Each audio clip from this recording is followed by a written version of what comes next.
I stood in the dim glow of our kitchen, the clock ticking past midnight, my pulse hammering in my ears.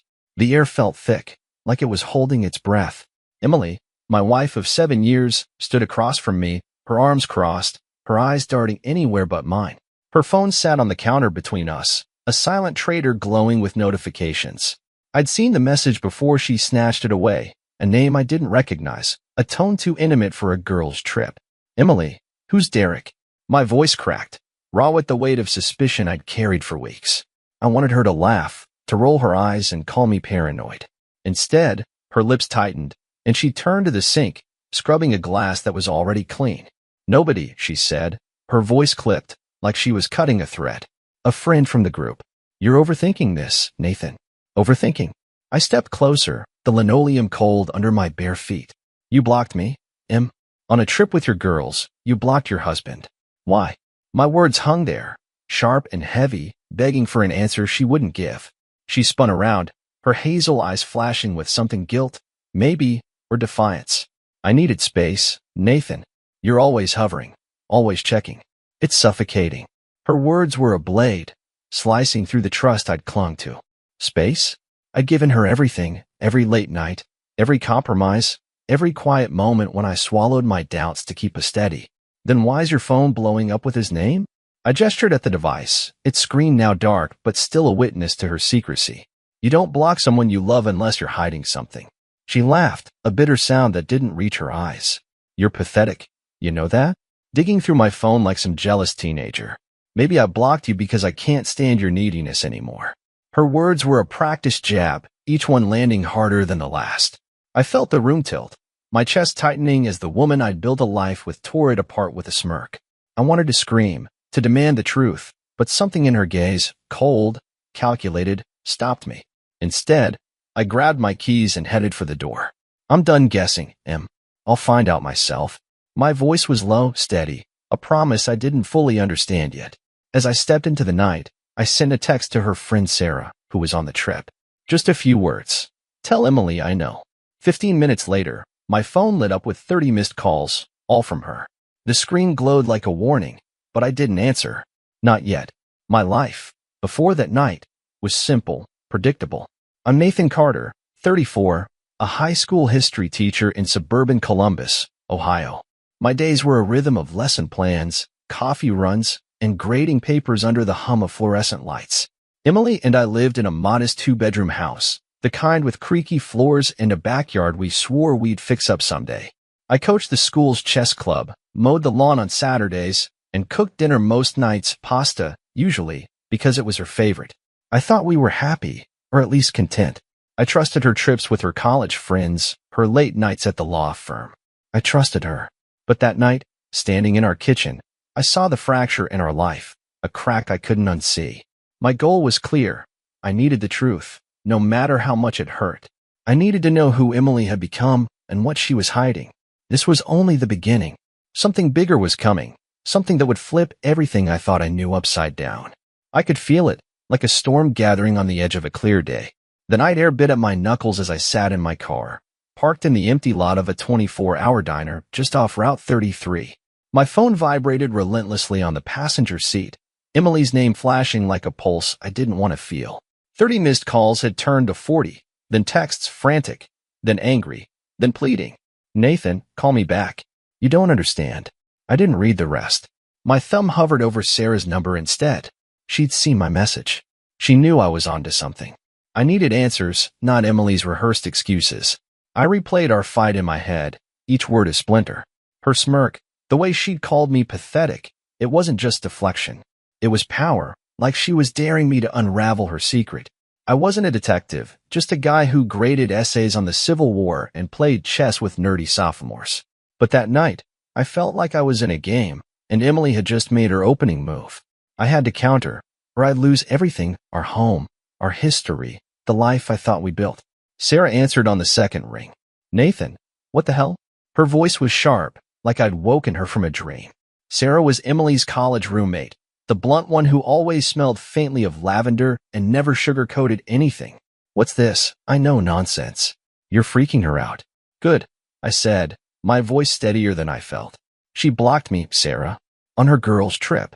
Then I saw a text from some guy named Derek. Who is he? The silence on her end stretched too long, heavy with what she wasn't saying. I leaned forward, gripping the steering wheel. Don't cover for her. I deserve the truth. Sarah sighed, the kind of sigh that carries a secret. Look, Nathan, it's not what you think. Derek's just someone from her firm. They're working on a big case. She didn't want you worrying over nothing. Her words sounded rehearsed, like she was reading from Emily's script. I pictured her on the other end, maybe in some beachside Airbnb, glancing at Emily for approval. Then why block me? I pressed. Why is she blowing up my phone now? My voice froze, betraying the calm I was trying to hold on to. The diner's neon sign flickered outside, casting red shadows across my dashboard. It felt like the world was warning me to stop digging, but I couldn't. She's stressed, okay?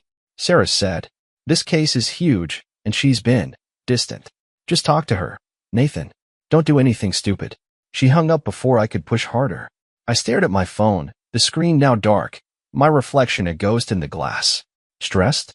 Emily thrived under pressure, courtroom arguments, late-night depositions. She didn't crumble. She calculated. I drove home, the streets of Columbus blurring past. Our house was dark when I pulled in, the porch light we always left on now off. Inside, her absence was loud, her coat gone, her favorite mug still in the sink. I sat on the couch, the silence pressing in. I wanted to believe Sarah, to chalk it up to work stress, but the pieces didn't fit. Emily's blocked calls, Derek's name, her cruelty in the kitchen. It was a puzzle, and I was missing the key. I opened my laptop, my fingers trembling as I typed Derek's name into a search, pairing it with her law firm. Nothing concrete, just a LinkedIn profile. Derek Harper, senior associate, all polished smiles and vague credentials. But his face lingered, a stranger who felt like a threat. I wasn't giving up. Emily was hiding something, and I'd find it, even if it broke me. The truth was out there, and I was closer than I'd ever been. The couch creaked under me as I sat there, laptop balanced on my knees, Derek Harper's LinkedIn photo staring back like a challenge. His bio was a sterile list of law degrees and case wins, but it was the photo, cocky grin, tailored suit, that made my stomach twist. I imagined him with Emily, laughing over wine at some conference, her hand brushing his arm the way it used to brush mine. I slammed the laptop shut, my breath ragged. The house was too quiet, the kind of quiet that screams secrets. I stood, pacing the living room, my bare feet scuffing the rug we'd picked out at a flea market 3 years ago. That was us then, bargain hunting, joking about our forever home. Now, every corner of this place felt like a lie. My goal hadn't changed. I needed the truth about Emily, about Derek, about what she was hiding. But the how of it was murky, like trying to solve a chess puzzle with half the pieces missing. I grabbed my phone, still littered with Emily's unanswered calls, 52 now, and a string of texts I hadn't opened. The latest one caught my eye. Nathan, please. I'm coming home. We need to talk. Coming home? She was supposed to be in Miami until Sunday. My pulse quickened. Was this her folding, or another move in her game? I typed a reply, then deleted it. No, I wouldn't play on her terms. Instead, I called my brother, Lucas, who lived an hour away in Dayton. Lucas was the opposite of me, loud, impulsive, the guy who'd once punched a hole in a bar wall over a bad poker hand. If anyone could help me think through this chaos, it was him. Nate, what's up? It's 1 a.m., he groaned when he picked up. Emily's cheating, I blurted, the words tasting like acid. Or something. I don't know. She blocked me, and there's this guy, Derek. She's freaking out because I called her bluff. My voice shook, but saying it out loud made it real, made it something I could fight. Lucas whistled low. Damn, man. You sure? Emily's always been. Emily. Controlled. You got proof? His doubt stung, but it was fair. I didn't have proof, just a gut-screaming betrayal and a phone full of missed calls. Not yet, I admitted. But I'm not crazy. She's hiding something big. I told him about the fight, Sarah's cagey answers, the name Derek. Lucas listened, then said, get into her email. People like her. They slip up somewhere. Passwords, receipts, something. Her email. Why hadn't I thought of that? Emily used the same laptop for work and personal stuff, and she wasn't exactly a tech genius. I hung up, my heart pounding as I grabbed her old MacBook from the study.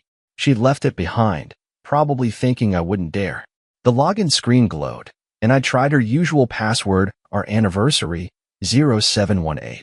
It failed. I tried her birthday, then a variation with her maiden name. Nothing. My fingers hovered, then typed Derek0718. The screen unlocked. I froze, my breath catching. The coincidence felt like a slap, but I pushed it aside and opened her email. Hundreds of messages loaded, most from her firm, but one thread stood out, buried in a folder labeled Miscellaneous. Subject: Tonight. From Derek Harper. My hands shook as I clicked, knowing whatever I found would change everything. The truth was close, and it terrified me. The glow of Emily's laptop burned my eyes as I stared at the email from Derek. Tonight. The word pulsed like a heartbeat, daring me to click. My finger hovered over the trackpad, every nerve screaming to turn back, to pretend I hadn't cracked her password, Derek0718, a code that felt like a betrayal carved into digits. But I'd come too far. The truth was a splinter under my skin, and I had to dig it out, no matter how much it bled. I clicked. The email was short, too short, like they'd already said everything that mattered in person. Meet me at the usual spot. 9 p.m. Don't overthink it, M. No sign off. Just his name. Derek, sitting there like a taunt. My stomach churned. The usual spot? How many times had they met, planned, laughed behind my back? I scrolled up, desperate for context. But the thread was a dead end. One message, no replies. I checked the date. 2 weeks ago, when Emily had claimed she was working late on a deposition. I'd cooked for her that night, left a plate of spaghetti in the fridge. She'd come home at midnight, smelling of perfume I didn't recognize. I leaned back in the desk chair, the study's walls closing in. Our wedding photo hung above me, Emily's smile frozen in a moment I thought was ours. Now it felt like a prop in her performance. My goal, to know who she really was, felt closer, but the ground under me was crumbling. Was she in love with him? Was it just a fling?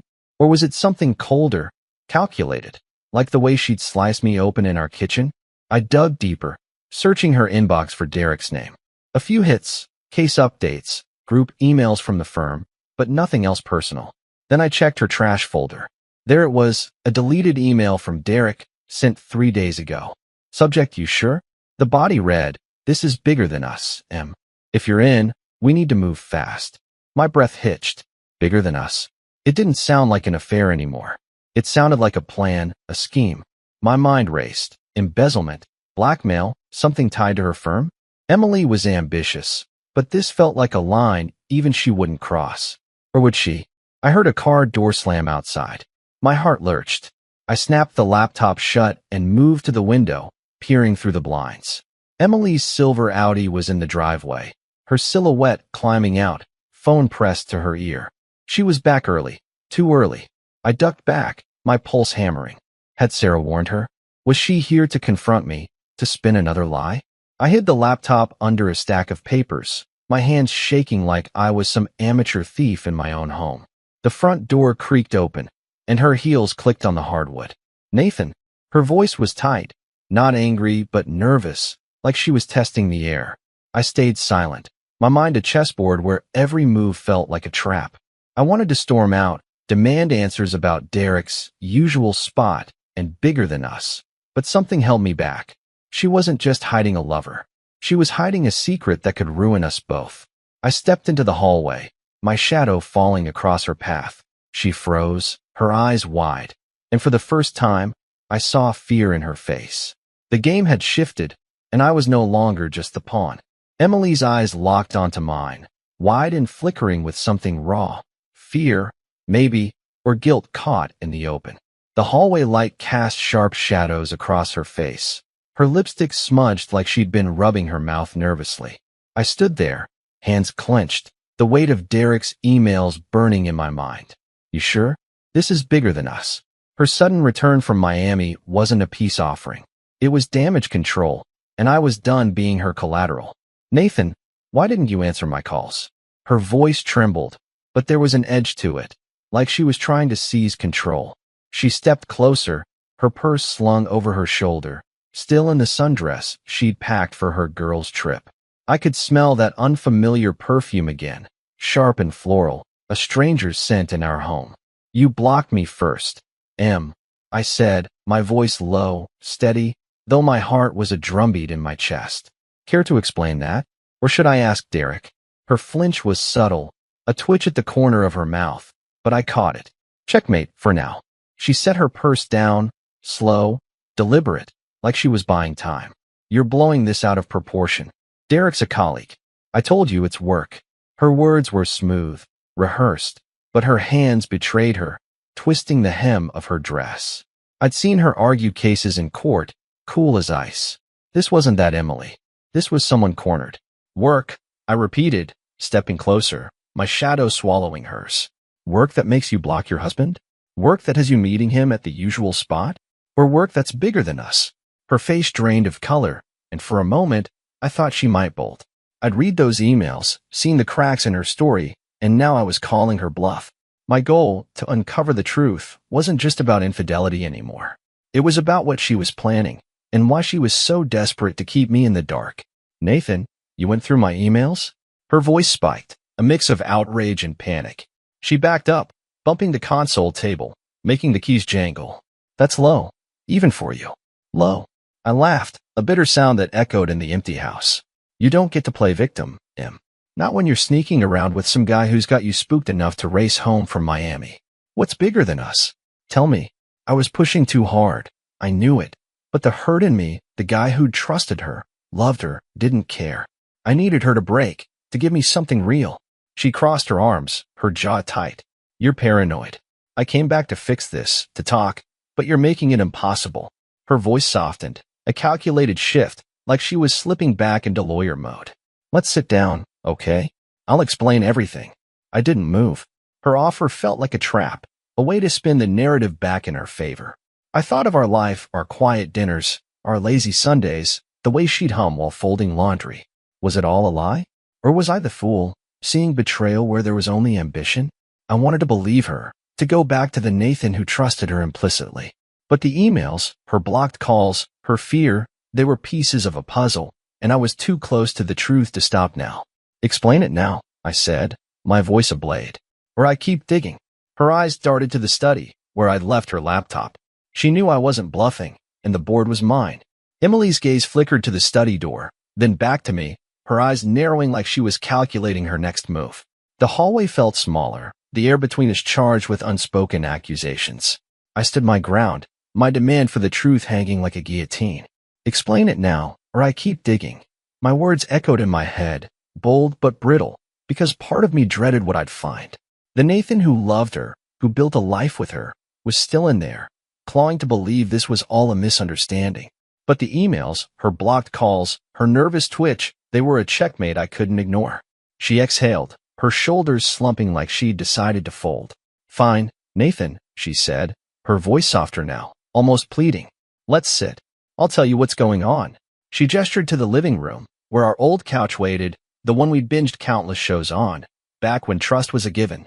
I didn't move right away. Her sudden shift to cooperation felt like a feint, a lawyer's trick to buy time. But I needed answers, so I followed, my steps heavy, like I was walking to my own trial. We sat, the couch creaking under us, a foot of space between us that felt like a canyon. Emily tucked a strand of hair behind her ear, a nervous habit I used to find endearing. Now it just made me wary. Derek's not what you think, she started, her voice steady, but her fingers twisting that dress hem again. He's a colleague. Yes, but we're working on something sensitive. A case at the firm. It's high stakes, Nathan, and I didn't want you dragged into it. High stakes how? I leaned forward, my voice sharp. What's bigger than us? And why block me? Why the secrecy? I was pushing, maybe too hard, but her vague answers were kindling to my anger. I pictured Derek's smug LinkedIn grin, his cryptic tonight email, and my chest tightened. This wasn't just a case. It was personal. Emily's eyes flicked away, landing on the coffee table where a half-dead plant sat, a relic of her brief gardening phase. It's a client, she said finally. A big one. They're powerful, and there's a lot of money involved. Derek and I are handling it off the books because there's a conflict of interest at the firm. If it leaks, it could ruin us. Her words were careful, like she was navigating a minefield. I blocked you because I was paranoid about anyone seeing my phone. Even you. I stared at her, trying to read the cracks in her story. A client? Off the books? It sounded plausible. She'd always been ambitious, chasing the next big win at her firm. But the pieces didn't snap together. Why the panic when I mentioned Derek? Why race home from Miami? Who's the client? I asked, my voice low, testing her. And what's the usual spot you and Derek meet at? Her lips parted, then closed, like she'd been caught mid-move. It's just a bar near the office, she said too quickly. The Rusty Anchor. We grabbed drinks to decompress. The Rusty Anchor was real, a dive we'd been to once, but her answer felt like a dodge, too tidy. I leaned back, my mind racing. I could check her story, call the bar, dig into her firm's cases, but her eyes held mine now, pleading, and for a second, I wanted to believe her. Then my phone buzzed. A text from Lucas. Asterisk found something on Derek. Call me. Asterisk my heart lurched. Emily didn't know it, but the board was tilting back in my favor. My phone buzzed again, Lucas's text glowing like a fuse in the dim living room. Asterisk found something on Derek. Call me. Asterisk I kept my face neutral, but my pulse was a hammer, pounding out questions I couldn't ask yet, not with Emily watching me, her eyes searching for any crack in my resolve. She sat across from me, her explanation about the high-stakes client and the Rusty Anchor still hanging in the air, flimsy as a house of cards. I wanted to believe her, to cling to the version of us where she was still my Emily, humming over laundry, laughing at my bad puns. But the truth was a shadow moving closer, and Lucas's message was a spotlight I couldn't ignore. I need more than that, Em, I said, my voice steady despite the storm in my chest. A client? Off the books deals? You expect me to buy that when you're sneaking around with Derek, blocking my number? I leaned forward, elbows on my knees, locking eyes with her. Tell me who the client is. Give me a name. Her jaw tightened, and for a split second, I saw something flicker in her expression, not guilt, but calculation, like she was weighing how much to reveal. Nathan, you're making this harder than it needs to be, she said, her voice soft, almost coaxing. The client's confidential. You know how my work is. I can't just spill everything because you're upset. She reached out, her hand grazing my knee, a gesture that once would have melted me. Now it felt like a chess move, a distraction. I pulled back, standing up, the couch creaking in protest. Don't, I said, sharper than I meant. Don't play the caring wife now. You raced home from Miami because I mentioned Derek. You're scared, Em. Why? My phone buzzed again, Lucas, impatient, but I kept my eyes on her, waiting for the crack, the slip that would confirm what my gut already knew. She was lying, and it was bigger than an affair. Emily stood too, her sundress catching the light, making her look fragile, almost breakable. But I knew better. She was a lawyer, a master at spinning stories, and I was just a history teacher, better at grading essays than spotting lies. I came back because I love you, she said, her voice catching, a perfect note of emotion. I saw your text to Sarah, and I panicked. I didn't want you thinking this. She gestured vaguely, like this was our crumbling trust, our home-turned battlefield. Then prove it, I said, stepping closer, my voice low. Show me your phone. Right now. Her eyes widened, and I knew I'd hit a nerve. Her phone was her fortress, her alibi, her secret keeper. If she handed it over, maybe, just maybe, I'd believe her. If she didn't, it was another piece of the puzzle locking into place. She hesitated, her hand twitching toward her purse, then stopping. Nathan, this is ridiculous. You're acting like I'm some criminal. Her voice rose, indignant, but her eyes darted to the door, like she was mapping an escape. My phone buzzed again, insistent, and I knew Lucas had something big. I could feel the truth closing in, sharp and cold, but Emily's next move would decide how much it hurt. I held her gaze, the silence a challenge, and waited for her to play her hand. The silence stretched taut between us, a wire ready to snap. Emily's hand hovered near her purse, my demand for her phone hanging like a guillotine. Her eyes, usually so sharp in a courtroom, flickered with something unsteady, fear, or maybe the strain of holding her story together. My phone buzzed again, Lucas's text a persistent drumbeat in my pocket, but I kept my focus on her. This was the moment. If she gave me the phone, I might find a thread to pull us back together. If she didn't, it was proof her secrets were bigger than our marriage. Nathan, you're being insane, she said, her voice sharp but brittle, like glass about to crack. She stepped back, clutching her purse to her chest like a shield. You want to play detective? Fine. But you're not going to find what you think. Her words were a dare, but her body language screamed retreat, shoulders hunched, eyes darting to the hallway. I'd seen her bluff clients, charm judges, but this was different. This was personal, and she was losing her edge. Then show me, I pressed, my voice low, steady, though my heart was a runaway train. If it's just work, if Derek's just a colleague, let me see the phone.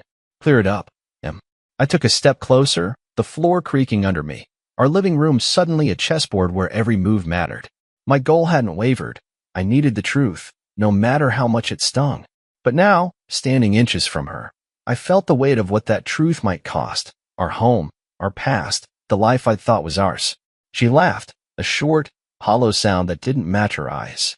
You don't trust me, she said, almost to herself.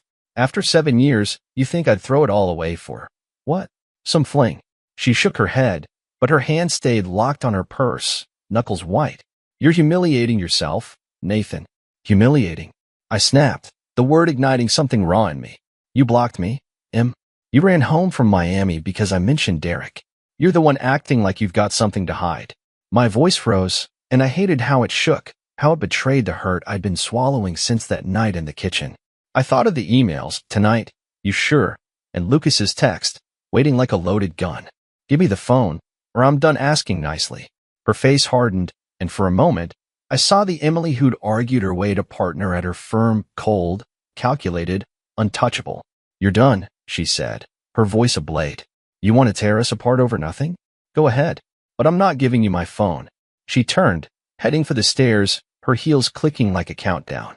I could have grabbed her, forced the issue, but my phone buzzed again, and I let her go. She'd made her move, and it was the wrong one.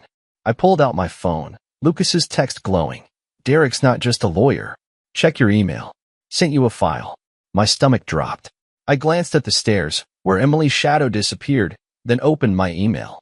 Lucas's message was there, with an attachment labeled Harper_dig. I clicked it, my hands trembling, knowing whatever was inside would shift the board forever. The truth was coming, and it was going to hurt. Emily's footsteps faded up the stairs, each click a nail in the coffin of the trust we'd built. I stood frozen in the living room, my phone clutched like a lifeline, Lucas's email open on the screen. The attachment, Harper_dig, stared back at me, a digital Pandora's box. My thumb hesitated, fear and fury wrestling in my chest. I'd wanted the truth, chased it like a dog after a car, but now, with it one click away, I wasn't sure I could handle the crash. Still, I'd come too far to turn back. My goal, to know who Emily really was, felt like a blade I was holding by the edge. I tapped the file. It was a PDF, a jumble of screenshots and notes in Lucas's chaotic style, links to articles, social media posts, even a grainy photo of Derek Harper at some swanky gala, his arm around a woman who wasn't Emily. Lucas's cover email was blunt. Derek sturdy. Not just a lawyer. Look at the financials. I scrolled, my heart pounding. A bank statement screenshot showed transfers, big ones, tied to an account labeled DH Consulting. Derek's initials. The amounts were staggering, 5 figures moving to an offshore account. Another screenshot, from a private forum, mentioned Derek and discreet services for high-profile clients. Not legal services. Something shadier. My breath caught. This wasn't an affair. It was a hustle, and Emily was in deep. Her story about a high-stakes client suddenly felt like a half-truth, a veneer over something uglier. Was she laundering money? Covering for Derek? Or worse, was she the one pulling strings? I thought of her panic when I mentioned Derek, her refusal to show her phone. She wasn't just hiding a fling, she was hiding a scheme that could ruin her, maybe both of us. I glanced at the stairs. The shower was running now, a faint hum through the walls. Emily was stalling, probably plotting her next move. I wanted to storm up there, shove the phone in her face, and demand answers about DH Consulting, about the transfers, about who Derek really was. But I needed more. Lucas's file was a start, but it wasn't proof she was involved, not yet. I forwarded the file to my work email, just in case she tried to snoop, then pocketed my phone. My mind was a chessboard, and I was finally seeing the whole game, not just her moves. I sat on the couch, the weight of the night pressing down. Our life, Columbus, our creaky house, my history classes, her late nights at the firm felt like a stage set, props for a lie she'd been living. I remembered her smile at our wedding, the way she danced barefoot to some cheesy pop song. Was that Emily gone? Or had she never existed? My goal sharpened, not just the truth, but justice. If she was in this deep, I'd expose it, even if it broke me. A text from Lucas buzzed. Call me. Found a name tied to the account. My stomach twisted. A name. Another piece of the puzzle. Another step toward the truth, or a cliff I couldn't come back from. I started to dial, but the shower stopped, and Emily's footsteps creaked above. She was coming back down, and I had to decide, confront her now, or wait for Lucas's next move. The board was set, and the next play was mine. The creak of Emily's footsteps on the stairs snapped me back to the moment, my phone still hot in my hand from Lucas's text. Found a name tied to the account. I didn't have time to call him, not with her descending like a storm about to break. My heart pounded, a mix of dread and defiance. Lucas's file had cracked open a door, Derek's shady transfers, DH Consulting, the whispers of discreet services, but it wasn't enough to confront her. Not yet. I needed the name, the final piece to prove she wasn't just a bystander in this scheme. My goal had evolved, not just the truth, but holding her accountable, no matter what it cost. I slipped my phone into my pocket as Emily appeared, her hair damp from the shower, wrapped in a robe that used to feel like home. Now it was just another prop in her performance. "Nathan," she said, her voice softer, almost fragile, "can we stop fighting? I hate this." Her eyes searched mine, and for a fleeting second, I saw the woman I'd married, vulnerable, real. But then I remembered her refusal to show her phone, her panic over Derek's name. That woman was a ghost, and I was done chasing shadows. "Stop fighting," I said, standing, my voice calm but laced with steel. "You're the one dodging, Em. I asked for your phone. I asked for the client's name. You've given me nothing but stories." I stepped closer, the living room shrinking around us. "What's DH Consulting? What's Derek really doing?" Her face froze, her lips parting like I'd struck her. I tipped my hand, but I didn't care. The truth was close, and I could feel its weight. "Where did you hear that?" she whispered, her voice barely audible, her eyes darting like a cornered animal's. She clutched the robe tighter, a flimsy shield. "Nathan, you're digging into things you don't understand. Stop before you ruin everything." "Ruin everything?" I laughed, a jagged sound that hurt coming out. "You did that when you blocked me, when you lied about Derek, about your client. I know about the transfers, Em. Offshore accounts. Big money. You're in this, aren't you?" My words were a gamble, but her reaction, pale, trembling, told me I'd hit the mark. She wasn't just hiding an affair. She was neck-deep in something dangerous. "Nathan, listen to me," she said, stepping forward, her voice urgent now. "You're wrong. I'm protecting you. If you keep pushing, you'll get hurt. We both will." Her words felt like a plea, but there was an edge to them, a warning. Protecting me? Or protecting herself? I thought of Lucas's text, the name waiting to tip the scales. I needed to know, but she was here, unraveling, and I had to choose, push her now or dig deeper behind her back. My phone buzzed again, Lucas's impatience cutting through the tension. I glanced at it. Name's Victor Grayson. Big player. Call now. My blood ran cold. Victor Grayson wasn't just a name. He was a local legend, a real estate tycoon with a rap sheet of rumors, corruption, payoffs, worse. If Emily and Derek were tied to him, this was no small scam. It was a house of cards, and I was about to pull the one that'd bring it all down. Emily watched me, her eyes pleading, but I was done playing her game. The truth was mine, and I was one move from claiming it. Emily's plea hung in the air. "You'll get hurt." "We both will," but it was drowned out by the name burning in my mind. Victor Grayson. My phone felt like a grenade in my pocket. Lucas's text tying Emily and Derek to a man whose shadow loomed over Columbus like a storm cloud. Grayson wasn't just a tycoon. He was a predator, whispered about in dive bars and newsrooms, bribes, threats, deals that left bodies in their wake. If Emily was tangled with him, this wasn't just betrayal. It was a death trap, and I'd been blind to it until now. I stepped back, my eyes locked on hers, searching for the woman I'd loved, the one who'd laughed at my chess puns and dreamed of a bigger backyard. She was gone, replaced by this stranger clutching her robe, her face a mask of fear and defiance. My goal had always been the truth, but now it was survival, mine, and maybe hers. "Victor Grayson," I said, my voice low, deliberate, like dropping a stone into still water. "That's who you're protecting, isn't it?" Her eyes widened, a gasp slipping out before she could catch it. "Nathan, stop," she whispered, her voice cracking. "You don't know what you're saying." But I did. Lucas's file, the offshore accounts, Derek's cryptic emails, it all pointed to Grayson, a man who played with power like I played with pawns. Emily wasn't just cheating. She was in a game where losing meant more than a broken marriage.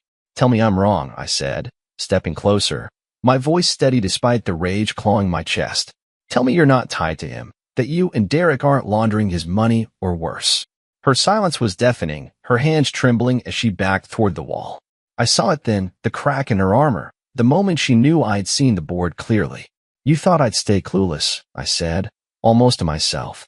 The history teacher, too busy grading papers to notice his wife's a criminal. Nathan, please, she said, tears welling now. But I wasn't sure if they were real or another move. I didn't want this. Derek pulled me in, said it was just one deal. But Grayson, he doesn't let go. Her words spilled out, frantic, like she was unraveling with me. I blocked you to keep you out of it. I came back to make sure you wouldn't dig. I love you, Nathan. I was trying to protect us. Protect us? I laughed, the sound raw, jagged. You lied, Em. You built a life with me while you were selling it out to a monster. I pulled out my phone, Lucas's text still glowing. I'm done being your pawn. I dialed Lucas, my eyes never leaving hers. He picked up instantly.